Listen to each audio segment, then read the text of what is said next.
The Celtic kings in Britain were called dragons in the ancient Mesa tradition as intrepid guardians. But there were many separate kingdoms in those days before England gained an overall monarch in Saxon times. It was therefore necessary to appoint a king of kings, a high king to preside over all, and to lead combined armies from different tribal areas. The first Pendragon, head dragon/high king, was Cymbeline. Because Ireland was separated by sea from the tempestuous British mainland, it became a perfect haven for monks and scholars. Ireland is said by some to mean land of peace, but the ancient name derived more directly from Eire-Ahmon, father of Eochaid I of Tara, who married the daughter of King Zedekiah of Judah in about 586 BC. Erimon, Erimon, son of Mil Espaine, according to medieval Irish legends and historical traditions, was one of the chieftains who took part in the Milesian invasion of Ireland, which conquered the island from the Tuatha de Danann, and one of the first Milesian high kings. The Milesians or sons of Mil are the final race to settle in Ireland. The Milesians represent the Irish people, Gaels who sail to Ireland from Iberia, Hispania, after spending hundreds of years travelling the earth. When they land in Ireland, they contend with the Tuatha de Danann, who are former tribe of Dan Angelic races. The two groups agree to divide Ireland between them. The Milesians take the world above, while the Tuatha take the world below, underworld, otherworld, other dimension. Zedekiah was the last king of Judah, of the house of David, before the Babylonian invasion by Nebuchadnezzar II in 597 BC. Zedekiah's sons perished, but somehow his two daughters, and Tamar Tephi, escaped with the prophet Jeremiah. They traveled from Egypt to Spain, Gibraltar, Cornwall, and then ended up in Ireland. A unique and indigenous culture thus developed in the form of Celtic Christianity. It derived primarily from Egypt, Syria, and Mesopotamia, and its precepts were distinctly Nazarene.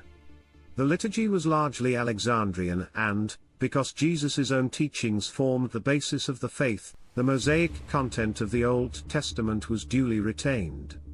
The old Jewish marriage laws were observed, together with the celebrations of the Sabbath and Passover, while the divinity of Jesus and the Roman Trinity played no part in the doctrine. The title Merlin seer to the king was long established in Druidic tradition. Prior to Emrys, the appointed Merlin was Taliesin the Bard, husband of Vivian Idelix. At his death in 540, the Merlin title passed to Emrys of Powys, who was the famous Merlin of Arthurian tradition. Emrys was an elder cousin of King Aedan, and was therefore in a position to request that the new king take action against Gwendelau's killer. Aedan complied, and duly demolished Rithurk's court of Alcut at Dumbarton. The supreme office of Pendragon endured for 650 years, but throughout all that time the one Pendragon, who never existed, was Uther Pendragon, the legendary father of King Arthur. To place Arthur in his correct context, it is necessary to understand that such apparent names as Pendragon and Merlin were actually titles. They applied to more than one individual over the course of time.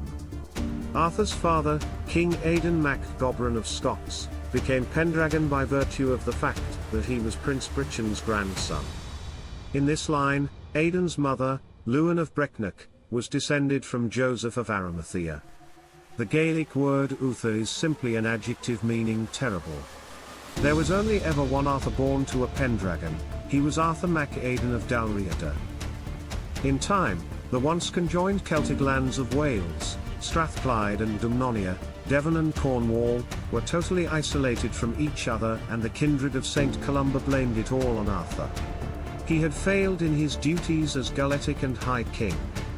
His father, King Aedan of Dalriada, died within 5 years of the Camlanna disaster, which was said to have opened the door to the final conquest of Britain by the Anglo-Saxons.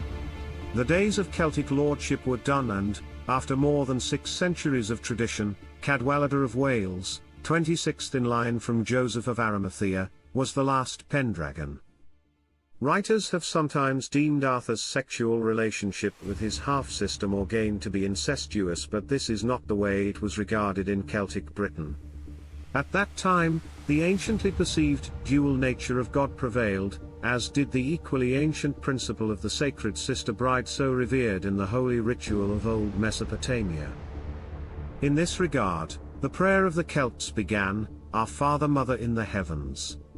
In conjunction with this, specifically defined rites were performed to denote the mortal incarnation of the dual male-female entity. As the earthly manifestation of the goddess Ceridwen, Morgaine represented the female aspect of the duality.